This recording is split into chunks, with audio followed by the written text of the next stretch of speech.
so Nikki, I feel your pain that it's so interesting to me. Actually, I'll do the screen share and hopefully that will actually work right off. So it's so ironic to me how almost without exception, whenever I do a program on stress or resilience, there's some kind of technology problem.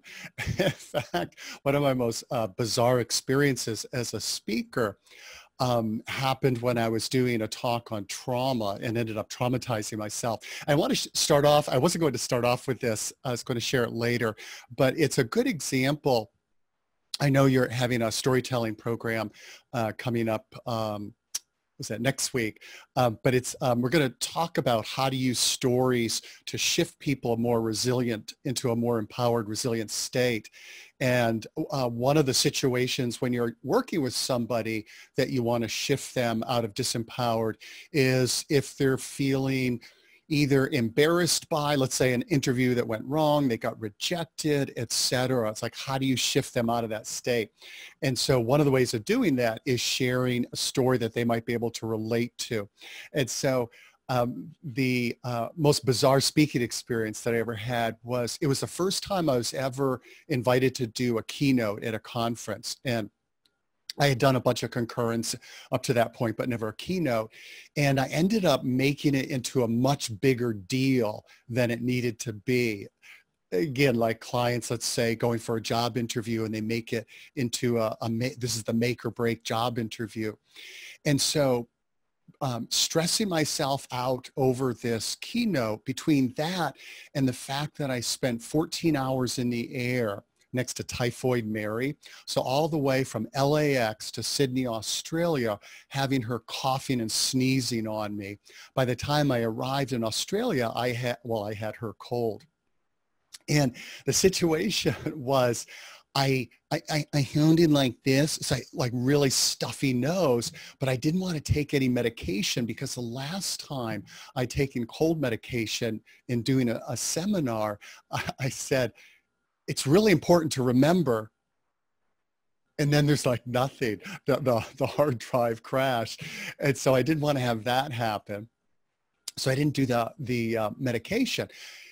But again, I'm sounding like this. So as I'm walking onto the stage, I'm feeling very self-conscious about how obnoxious I sounded, feeling kind of bad for the audience. But that concern disappeared because a much more pressing concern emerged in my consciousness, which was no cold medicine. My nose was starting to run and I'd forgotten Kleenex. And obviously it's not an option. And so sure enough, it's about, I don't know, between 5 and 10 minutes, I need to go blow my nose. So I break up the group into big group into small groups to discuss whatever topic I thought of on the spot.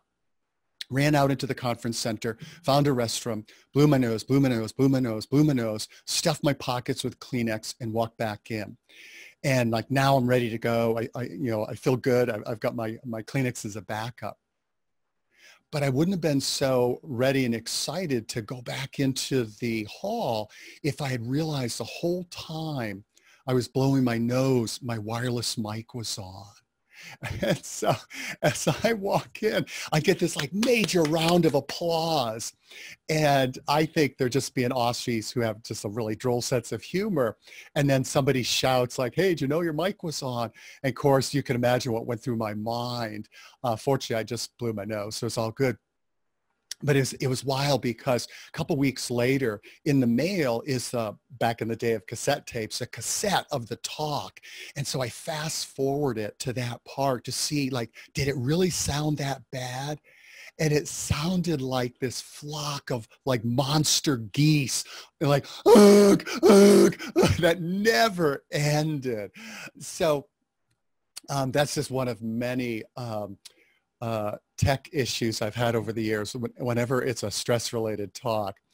And so I just share that with you because one of the things that you might want to do when you're working with somebody who's, let's say they're feeling stressed out about something or bummed out about, again, like a resume went wrong, I mean, an interview went bad, or they did an informational interview and they felt like it was really awkward, is if you share some sort of self-deprecating. Some of you are old enough to remember that saying, we're all bozos on this bus, kind of self-deprecating, like we all do dumb things. Story, it helps take away the shame, lower the affect levels. So now you can talk about what to do next, and they're in a more empowered state. So let's talk about how to do this. Now, quick, you know the old saying about begin with the end in mind, or it starts with why. Let's just talk briefly about why bother, get really good at these tools and teaching people these tools. Because number one, resilient people aren't as easily stressed out. That's kind of obvious. They're also more likely to be in a good mood because they're not stressed out, have a lot more energy because all their energy isn't devoted to coping and dealing, handle rejection, adversity more easily. And so resilient job seekers are able to keep their energy level and spirits up during the grind that can be the job search. Also, obviously stay healthy, lower stress, healthier, obviously especially important right now, and show up as their best selves. So let's say they're driving to an interview and they get in a big traffic jam, rather than getting all stressed out and it ruining their mood, and now they go in to the interview in a annoyed or mildly agitated state, able to go in their best self state. Also, we're going to talk about how our emotional state affects how our ability to see opportunities, which obviously is really important, especially like with career changers. And then take the actions they need. You think about how many people you work with who dread networking, dread talking about themselves, etc. More resilience, the less they have a problem with that. So I like to break resilience into 4 categories or components, because each component speaks to a different set of skills and practices. So we typically think of adversity as or resilience as the ability to bounce back from adversity. And so not just big life adversities, but let's say the recruiter not getting back to you, or dealing with an annoying coworker. It's number 2, the ability to not sweat the small stuff. And so we all know people who are drama queens or drama kings who get upset over every little thing. But number 3, it's our ability to perform on its big stuff, because not all of life is small stuff. So how to perform at your best and bring your best self in high pressure, high demand situations.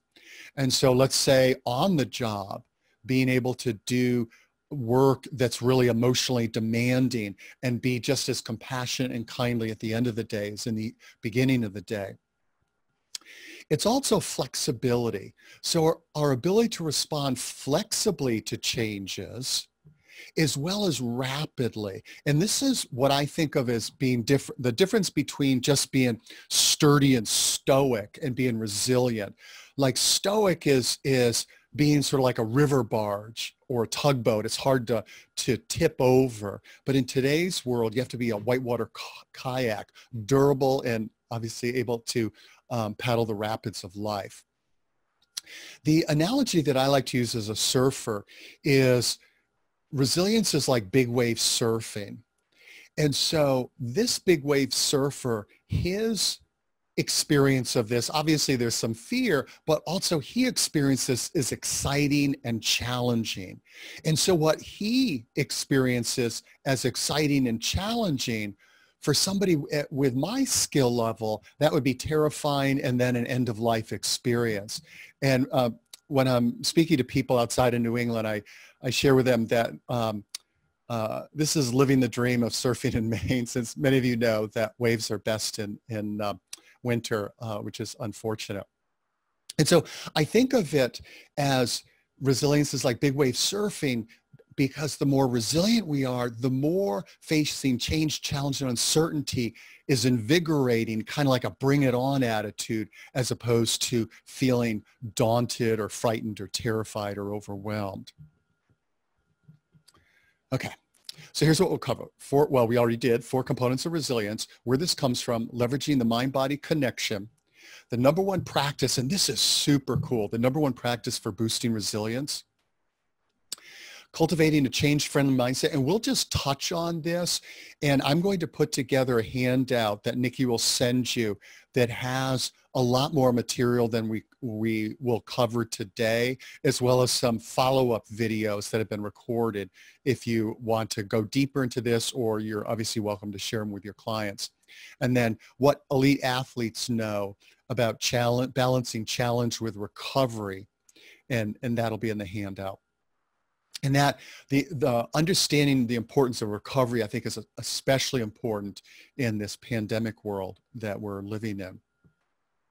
Okay, so where this comes from, and I'm not going to turn this into a big, long, autobiography, but at the professional level, my first career was as a therapist and working with people dealing with substance abuse problems, and then later with trauma survivors. And that's where I first started diving into what's the difference between people who are resilient and are able to come back from really like difficult and sometimes horrible situations and those that aren't.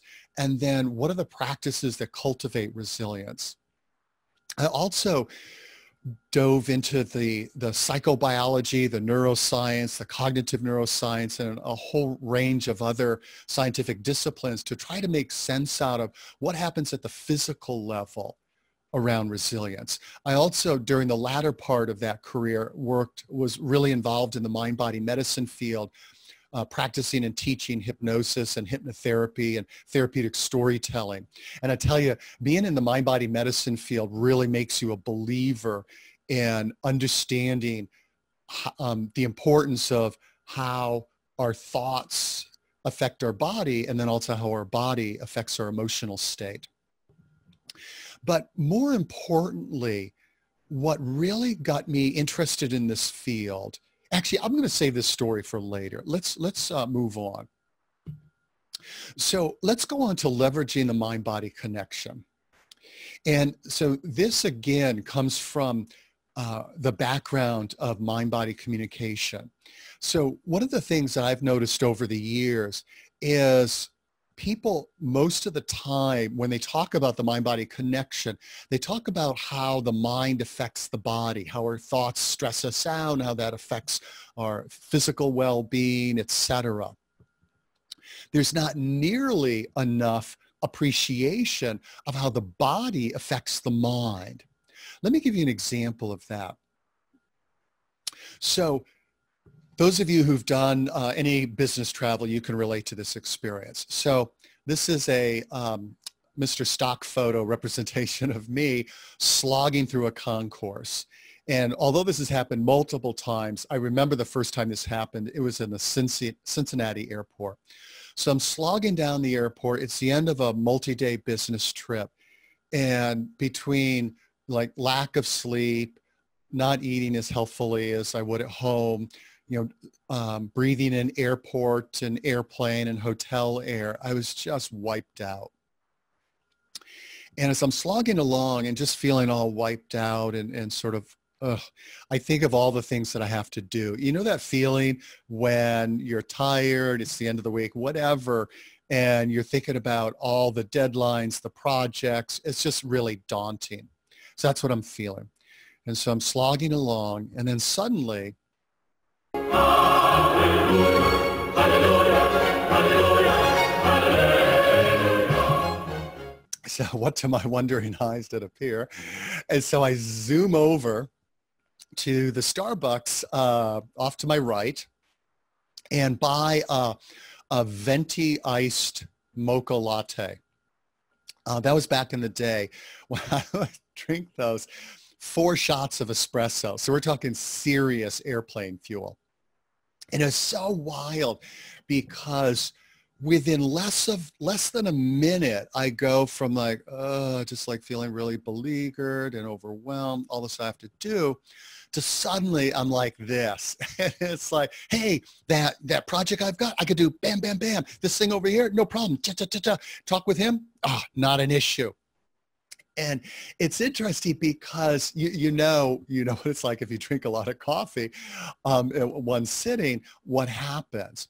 And you think about what happens, and why I love using this example Obviously, the outside world didn't change. I mean, that's self-evident. But notice I didn't engage any sort of like positive affirmation or challenging self-limiting beliefs or stress-producing self-talk. All I did was change my physiology. That's all that happened. And with that change in physiology, it changed my mood, which literally changed my perception of the outside world, in my world. And so the takeaway message isn't like, hey, let's get jacked up on caffeine, but anything and everything we know about how, or the tools we have for shifting our physiological state. And I know, Nikki, before we went on, you mentioned you teach yoga. So yoga is a great example of shifting our physiological state and then how that changes our emotional state and changes our thought process. And so the more tools you have and the more tools you teach your clients to shift state, the more they're able to get into an empowered state. So, and like, okay, so what?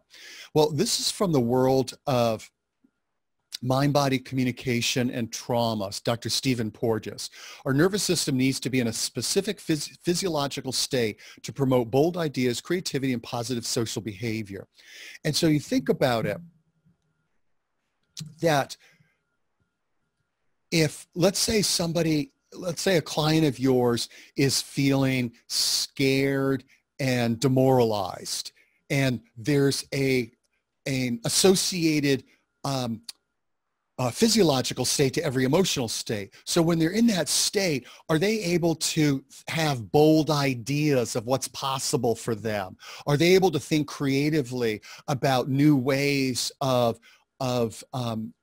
engaging in their job search? Are they able to come across as confident and engaging in conversations?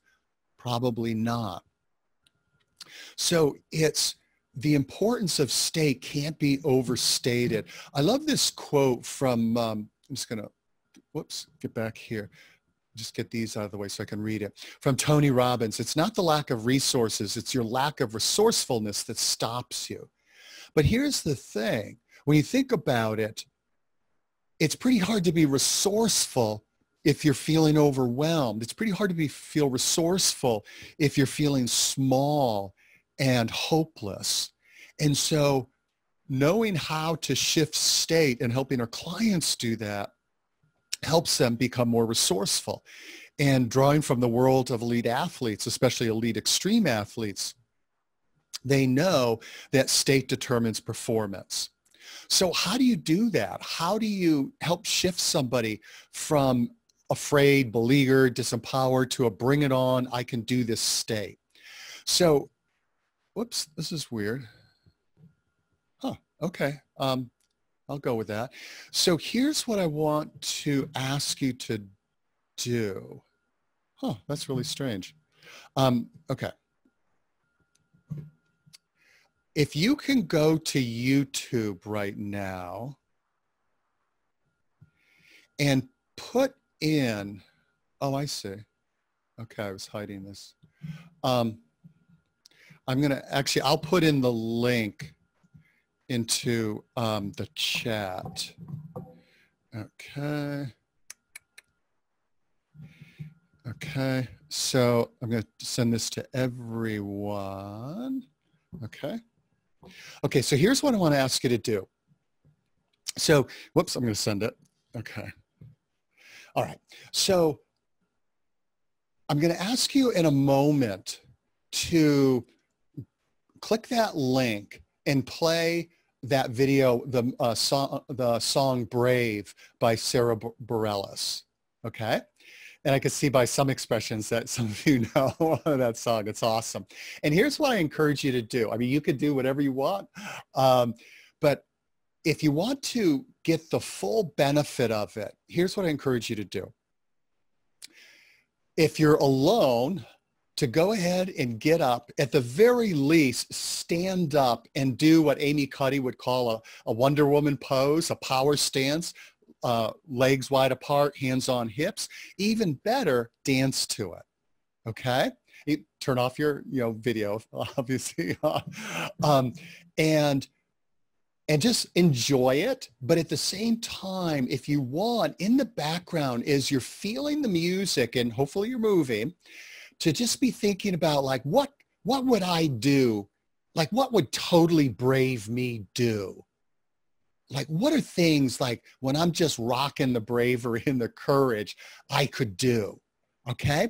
And so go ahead and play that. And when it's done, to just a minute or two, I'm going to go out in my living room and I'm going to dance to it myself. And when you come back, just jot down some thoughts about what comes to mind. And either you can just jot it down for yourself or you can put it in the chat box. Okay? So any questions before we do that? Looks like we're all good. Okay, so I'm going to hit stop video and I'll be back and so will you.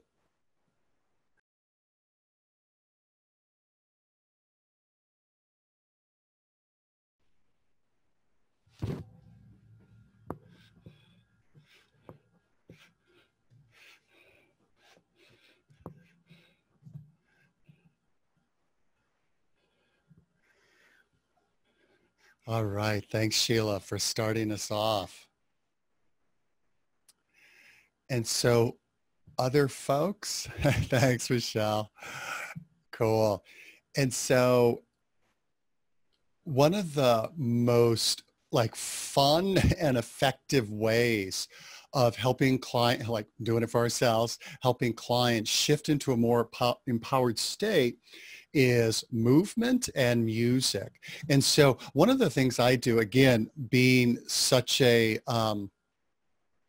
believer through experience of the mind-body connection, is oftentimes if I want to, I'm having trouble being creative, I will play some sort of inspiring music and just like go for a walk and play it. And man, do the ideas come. This may sound kind of goofy. Hey, Hope. Oh, it's great to see you here. That's awesome. Do you have a playlist? Love it. Uptown Funk, I would add that. Waka Waka. Was it Despacito or however you say that? Hey, thanks, Holly. Awesome. And so having I started to say goofy, that on YouTube, I'll play epic battle music. Like who knew? But there's some great, like incredibly inspiring instrumentals. So a really powerful and fun tool. Thanks, Suzette. Okay, so let's go back to screen share. Okay, is this working? Okay, so number 2, recognize and reconnect with your true strength and power and help. And as I'm saying this, obviously I'm talking about helping clients do that too. And so one of the things that I think about over the years and working in the resilience field and just working on it myself in my own journey is oftentimes when we're faced with some major challenge. So let's say somebody for the first time in 20 years is unemployed and they're having to do a job search, or maybe they've been married 30 years and they're getting divorced. And it's so easy when something is really big that happens to us, it's easy to see ourselves as small and unable to handle it. And I think one of the reasons why is that so often our everyday life doesn't require our full measure of courage, unless you're like a firefighter or something like that. And so when we see this big problem that we're facing and we think about our resources in terms of emotional strength, et cetera, we don't look at the full expanse of our life to those times in the past when we've really shown how courageous and strong we really are. We just look at the last year or two and I don't have what it takes. So that's why to access the inner superhero of your clients, you want to have them think about what I call if I could handle that, I can handle this experiences and what I call, I didn't think I could, but I did experiences. And let me give you an example of each. And as I share them with you, to think about your own example of this, of these. So one of the, if I could handle that, I could handle this stories that I use in my life when I'm facing something, I'm feeling kind of small and daunted by it, is the summer that I sold books door to door. And so that was a story I was going to share with you earlier in terms of what really got me interested in resilience. So here's what happened. So I put myself through college, which if you did that, you know, that means I had no money. And this is back in the day when hitchhiking wasn't a totally crazy thing to do. And I couldn't afford a car, so I just hitchhiked to school, hitchhiked to the grocery store, et cetera, which got really old really fast. And so working on minimum wage jobs, there's no way I could afford to go to school and have a car. So I was very excited to hear a classmate of mine talk about a summer job that he had, which he was able to make 3 times in the summer than I made with my minimum wage job. So I'm all ears. And it was selling books door to door. Fortunately, I didn't really think this one through because I was so painfully shy and had such low self-esteem that I wouldn't even smile at strangers. Like if I was in the grocery store aisle and the checkers checking me out, I wouldn't smile and say hi, because if they didn't smile back, I would feel crushed and rejected. That's how shy and how bad my self-image was. Trust me, selling books door to door, having somebody not smile at you is the least of your worries. And so here I am, this shy, scared college kid. It was summer of between freshman and sophomore year.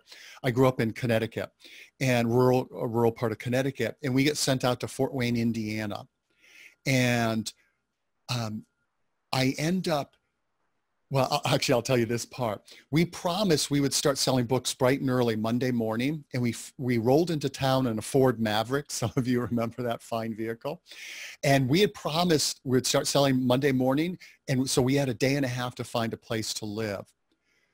The company had given us a name of somebody who might have a place for us to live. We called them up. It was a minister. He said, I don't have a place, but you could talk to my son-in-law. But he sounded sort of puzzled. It's like, okay. We talked to the called the son-in-law. He's sort of puzzled, but he's like, you can come on over. And so we go over, and then we discover why they were so puzzled about the request and not really psyched about their this connection, because the place that we could stay was a halfway house. It was a halfway house for people who were chronically mentally ill. And picture yourself like with me, even though I was living in a room in a house in Connecticut at the time, living on my own, I lived a very sheltered life. And suddenly I'm living in a halfway house with a bunch of strangers and my one book selling buddy. Fortunately, about 2 weeks in, we were able to find a place, like a regular place. But every day was outside my comfort zone. And in fact, my first day at work, again, I grew up in a rural town, small houses. I'm working in this upper middle class neighborhood with like huge houses. I remember I knocked on the door. This is back when people were actually at home during the day. This lady opens the door. I was so scared. I just show her the book. Like all my memorized sales presentation, totally forget. That's how scared I was. The whole summer was, I mean, I could talk after a while, but the whole summer was like that, in that constantly outside my comfort zone. And so when I'm faced with something that feels scary, I find myself thinking, if I can handle that, I can handle this. And so one of the things that you want to do is have your clients come up with their own, if I could handle that, I could handle this stories. And if they're saying like, oh, I don't know if I can do this networking thing or whatever it is, or I just can't, it's so hard hanging in there with this job hunt and the uncertainty, whatever it is, ask them to describe some situations in the past were really hard. And as they're telling the story and how they overcame it, and it's like, yeah, I did that, it shifts their physiology. Another type of story is what I call, I didn't think I could, but I did story. And I will save that for another time. In the handout, there, I'm trying to be conscious of time and make sure you have time for questions. In the handouts, I'm just going to take it off share for a second. In the handouts, there are links to recorded webinars, and there's a story that that will go into that experience. So let's see. Okay, let me go back to sharing the screen then. Okay, so if this were a bit longer, I would ask you to jot down what are examples of these experiences in your life. And we would even do some live interchange, but maybe at the end, if we have time, we can do some of those. But I definitely encourage you to be thinking about those so you can share those with clients. And by sharing your own stories, as you've probably noticed, it helps the client think of their own example. So what are next steps? Catalog those stories. If I could handle that, I can handle this. I didn't think I could, but I did experiences. Use them when facing challenges, using them for yourself, and suggest your clients to do the same. And I will send you the handouts, slides to this, Nikki, to share with people. Yeah. And then use these in sessions to help shift them into a resourceful can-do state. Haven't you ever noticed that if somebody is feeling really hopeless and daunted, when you're trying to point out possibilities and options, how, very often they just dismiss them as like, oh, there's no way I can do that, because they're in a disempowered state. Remember, state is everything. We've got to be able to shift state. Okay, so those are a few of the many techniques for leveraging mind-body connection. Let's talk about the #1 practice for boosting resilience. And this is the one I said earlier was super cool. I've been studying the research on stress and resilience for over 30 years. And this is, I think, perhaps the most useful bit of research I've ever come across. And it comes from Dr. Jane McGonigal, who's a rock star in the video game world. And I definitely recommend checking out her TED Talk. She's a wonderful speaker. Interestingly, her twin sister is Kelly McGonigal, who's a superstar in the positive psychology field. So I think that's kind of cool, a little fun fact. So here's the deal with Jane. A bunch of years ago, she smashed her head on the corner of a kitchen cupboard and got a really, really bad concussion. One of those level concussion severity where she had to stay in a darkened room for weeks and weeks and weeks. Obviously no screens, no stimulation. And so she slipped into a really deep depression to the point of having suicidal thoughts. And she ended up using game psychology principles, like what are the principles that make video games so compelling and addictive, and also using positive psychology principles to blast herself out of the concussion-induced depression. And she ended up writing this book about her story. So Super Better, a revolutionary approach to getting stronger, happier, braver, and more resilient. Like, who doesn't want that? It's actually one of my all-time favorite books. It's pretty darn hefty, a little warning there. But it's just, it's filled with passages marked, those little plastic flags on the side. It's just amazingly useful and with great research. And so one of the things that, and by the way, she has a website, superbetter.org, and she created a program that people can take like a computer game that helps them cultivate resilience, deal with anxiety, develop healthier eating goals or regimens, whatever it is to become a better version of you. But here's the piece of her work that really hit me. And so she talked about the concept of power-ups in video games. And so if you don't play video games, power-ups are anything in a video game that make your character bigger and stronger. So this is like back in the day, ancient history, Pac-Man, those pellets. You eat enough of those pellets and your Pac-Man gets bigger and stronger and can like devour more stuff. With Angry Birds, different kinds of like magic seeds make the birds bigger. Super Mario, different mushrooms, etc. So it's anything that makes you more powerful in the game. So here's what I ask you to do.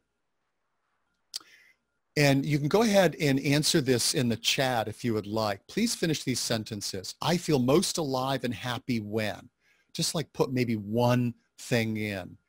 Here are two simple little things in life that boost my mood and are legal. Okay. And then 3, it would make me a happier camper and maybe even healthier if I started doing X again. So what would those things be? So go ahead and do that. And I'm going to stop sharing the screen in a minute because am I able to see chat? Oh, maybe I am able to see chat. Yeah, you should have an icon at the bottom of your screen, David. Yeah. So here's the thing.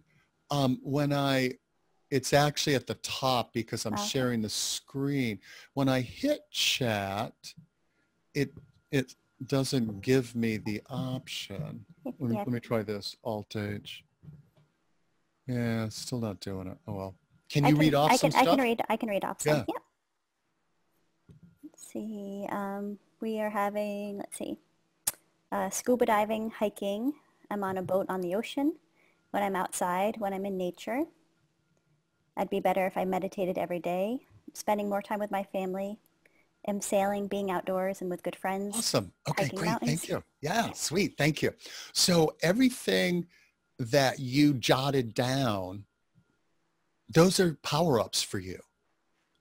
And so real world power-ups are the key to keeping our mood positive and being stress resistant, AKA resilient. So I want to walk you quickly through the science behind this because it truly is a game changer if you use it yourself and teach it to your clients. Remember good old Dr. Stephen Porges. Power-ups don't only boost our emotional state. So let's say you're outdoors, you're playing with your dog, you're doing yoga, you're sailing, whatever. It doesn't just cheer you up. It literally builds resilience. And here's how it works. Power-ups do that by strengthening what's called vagal tone. So you see that the vagus nerve there on the right. The vagus nerve is sort of like ground zero for the mind-body connection.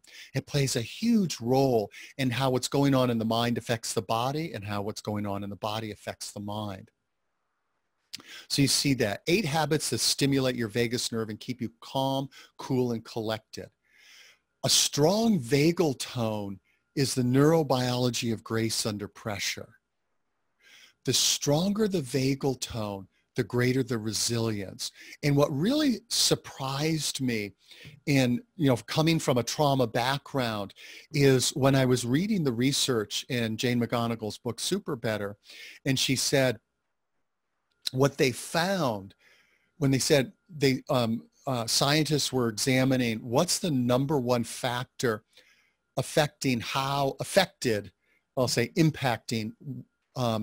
affected a person would be by a traumatic event. So would it devastate them or would they be just like, all right, I can handle this? And I thought it was like their support system, their ability to talk about it after, being a former therapist. Of course I would think that. But what it was how strong their vagal tone was. And so think of vagal tone as sort of being like a flak vest or Teflon, like bad things either bounce off or slide off you. So stronger vagal tone makes you less reactive, and therefore less affected by difficult people and difficult circumstances. So helping clients strengthen their vagal tone through power-ups helps them not only keep their spirits high during the arduous task that is the job search, but also strengthens their overall resilience. And so here's also what was super fascinating to me about the research on how do you strengthen vagal tone. Think of it like exercise. And here's what they found, that what strengthens vagal tone is little microbursts of positive emotions. So having a fun walk and talk with a friend or colleague, listening to a fun song, dancing, watching a funny video, etc. And so what they found, it was just those little fun moments. It wasn't orchestrating or waiting for some big uplifting occasion. So it's not like, it's great to have a wonderful vacation, like obviously, like who doesn't want that? But that's not what affects your emotional health and your mental health anywhere near as much, and your resilience, as little microbursts of positivity throughout the day. What also was really fascinating to me was that that people with strong vagal tone, they didn't have any fewer negative emotions throughout the day. They just had a lot more positive emotions. So the ratio positive to negative. So I thought that was really encouraging, because, let's say being laid off and unemployed and doing the job search, there's going to be a lot of negative emotions there. It doesn't mean, the person isn't able to strengthen their vagal tone and cultivate resilience. It's like, no, you can. It just means be more intentional about designing into uplifts. So how do you do that? Seek out and create little microbursts of positivity. So this little critter on my back, this is Minnie, my little blind shelter dog. I used to volunteer at an animal shelter, and nobody was looking at her because she was blind. And so I took her home for a week to give her a break, and that was 6 years ago. So those of you who have dogs, cats, ferrets, chinchillas, whatever, you know how fun it is to be around them. So she's a great inspiration for resilience. This is obviously Photoshop, but even though she's blind, and I think she had a really bad life before, just the happiest little camper in the world. Maybe it's hanging out with little woodland creatures that you like. Here's one of my little chipmunk friends. Several of you mentioned, Nikki, you mentioned in the chat, being out in nature, being around animals. What are some other power-ups that work? Think about other things. Well, actually, interestingly enough, cute animal videos have been shown to boost your dopamine level and oxytocin. Both are heavy-duty positive emotions. So let's just watch this for a second.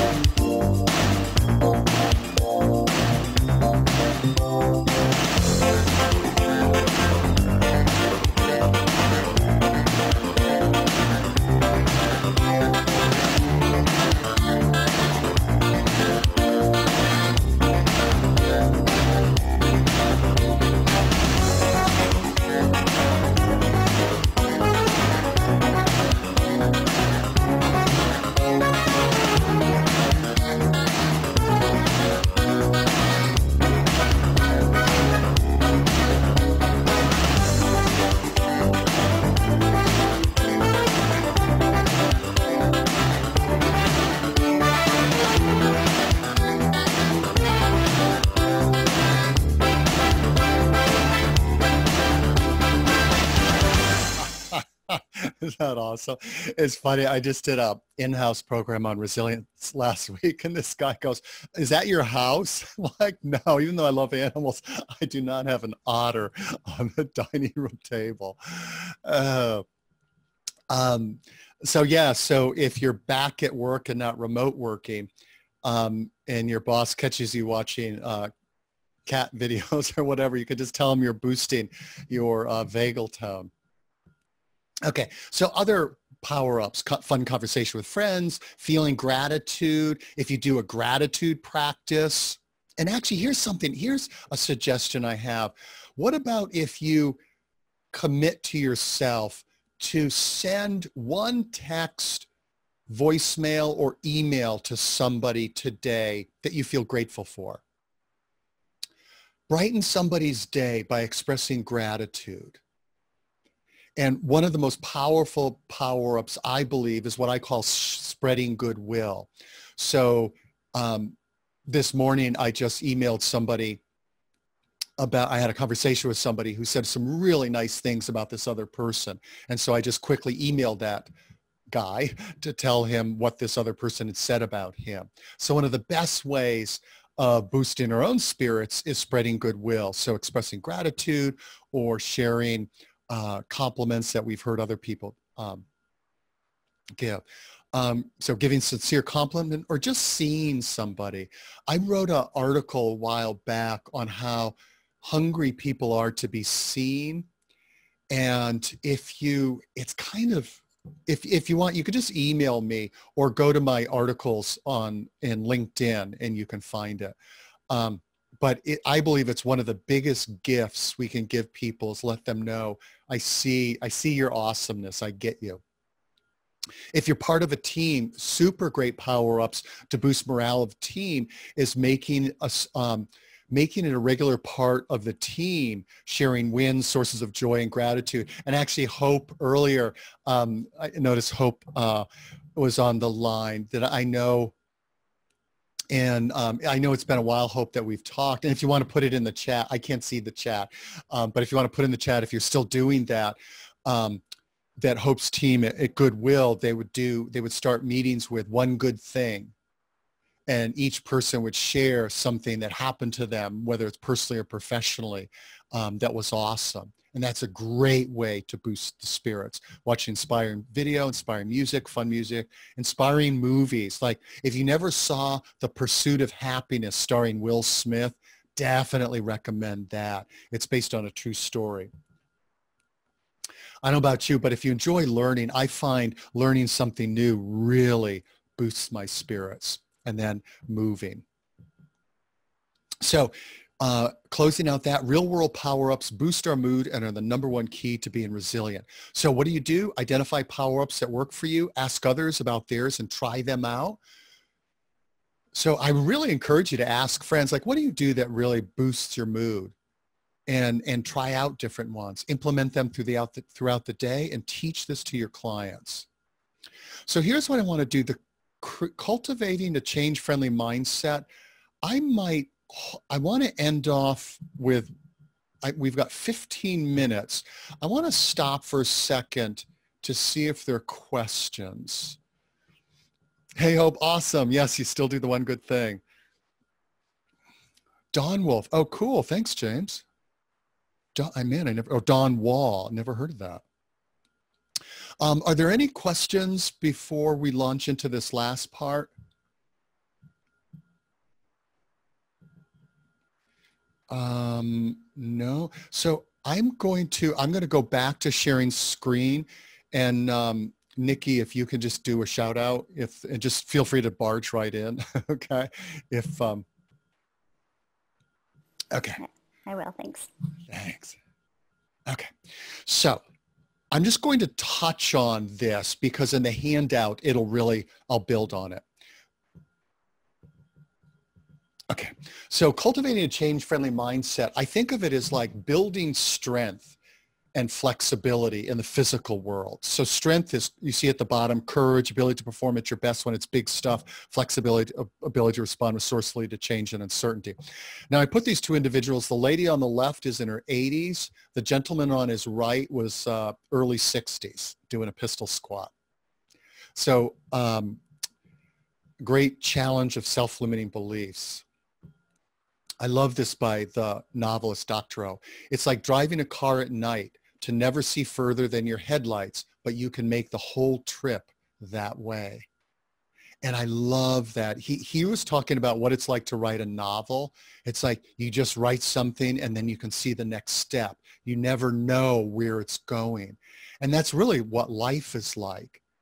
And so you think about clients, especially those who've been laid off, that they feel like they're driving at night, and they want like the whole trip laid out for them, and helping them feel more at peace in the midst of change, challenge, and uncertainty.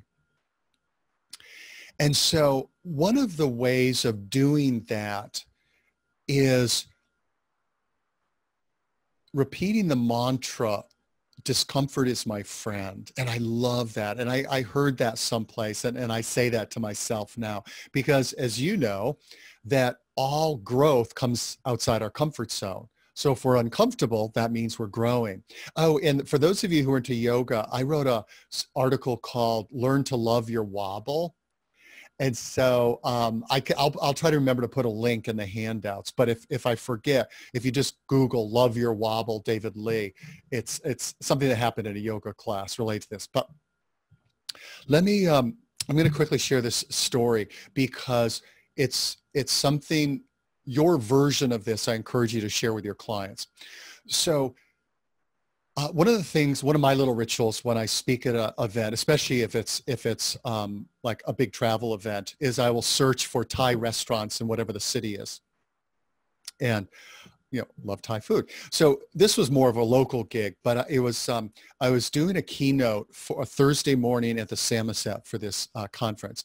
And so I found a Thai restaurant in Rockland or Rockport, whichever.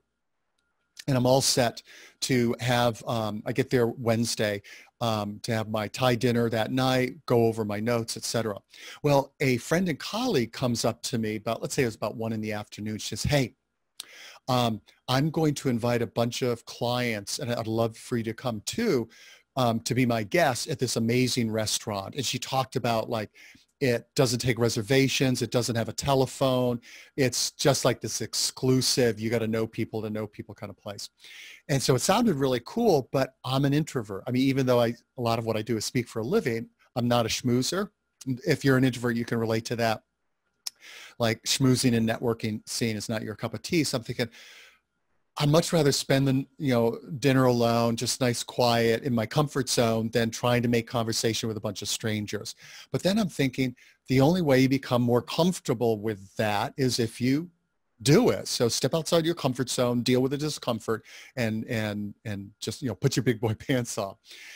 But I'm still not sure about it. And then later, so I'm going back and forth, and I feel like Gollum in Lord of the Rings. He's like, nasty hobbits is like, oh, my precious. He's like Gollum and Smeagol. I'm going back and forth. And then a couple hours later, she comes up to me and goes, hey, just want to let you know, I reserved a courtesy shuttle for the restaurant, so you don't have to worry about drinking and driving. We'll all go over there together. Now, fellow introverts in the audience, what goes through your mind if you're taking a shuttle with everybody to this dinner? You're like, no, no, I can't leave on my own. I'm trapped. So I'm like inside, I'm like, no. But the very reason that it was making me uncomfortable, or the very fact that it was making me uncomfortable, and even more so now, was the reason I said, I'm going to do it. Discomfort is my friend. So another way of saying it, to become comfortable with being uncomfortable, choose challenge. Choose challenge. And so that's, if you want to like share your own version, a story with clients about stepping outside your comfort zone, it helps inspire them to do the same. So, those old time bullet points, and like, you're kidding me. So I'm going to have that in the handout. We're not going to go over that list, but I've got a bunch of suggestions for doing that. So last but not least, I want to end off with this story. This is one of the coolest experiences, simple experience, but coolest experiences I had. So if you've never heard of Napoleon Hill, back in the beginning of the 20th century, he interviewed some of the most accomplished people of his time, people like Thomas Edison, Alexander Graham Bell, Henry Ford, etc. And he wanted to find out, like, how do they think differently than, quote, average people? And one of the things that he noticed was they were all very clear on their greatest opportunities in life came during the greatest adversities. Greatest opportunities were almost always disguised in the form of adversity. And what Napoleon Hill said is that for the, quote, average person, they just focused on the adversity. They were blind to the opportunity. Whereas the super accomplished and successful people had sort of like X-ray vision, if you will. And so one of the ways, so what that makes me think of is how we can tune our brains to see the opportunities and gifts in adversity and crises. Because the human brain is hardwired to notice what's wrong and what's bad. And if you think about, I won't go into the neurobiology of it, but if you think about it, the human brain's hardwired for survival. It makes sense. Notice the poisonous snake versus the pretty bird. So we are naturally, our brain's naturally tuned into like the crisis station, if you will. We want to teach it to go to the dial, go down the dial to the hidden opportunity and gift station. So I want to end off with this story that hopefully will help you remember this concept. So years and years ago, this is me walking down this country road, and it was an Indian summer. It was the end of September, and I wanted to get like my heart rate up, get kind of cardio going on, but my left knee doesn't like to run. So I have to walk really fast. So I'm walking as fast as I can and like, okay, this is great. Unfortunately though, the road has all these little guys here. Growing up, we called them woolly bears. That, you know, oftentimes they come out in the fall, and they're just all, I was gonna say chilling out, but they're basking in the warm sun, having a good time. And I don't want them to get smushed, but also I'm trying to get the cardio going. So I can't go like, here, little woolly bear, you know, pick them up and bring them off to the side of the road.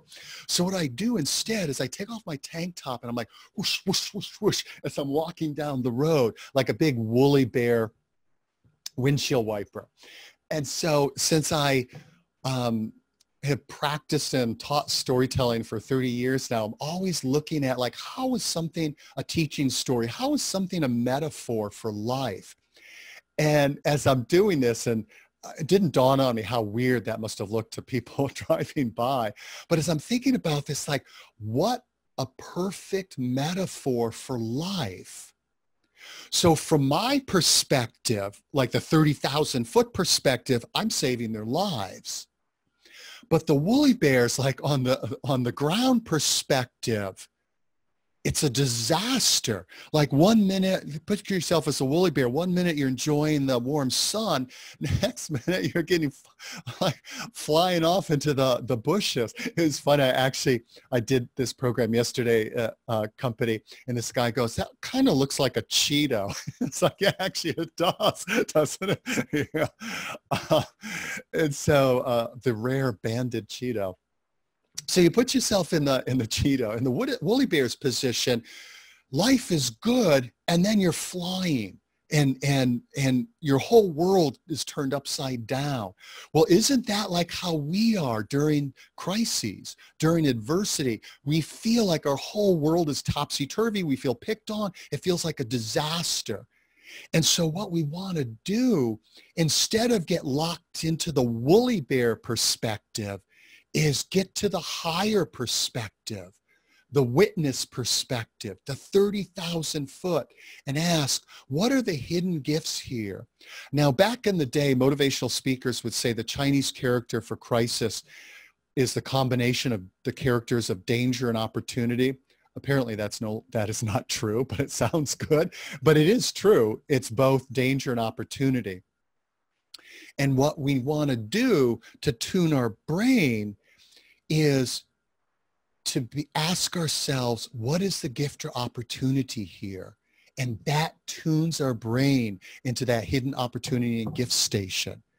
And how you do that is reflect on your own experiences where it seemed like nothing but a disaster, but then looking back, you see the opportunities and gifts the situation made possible.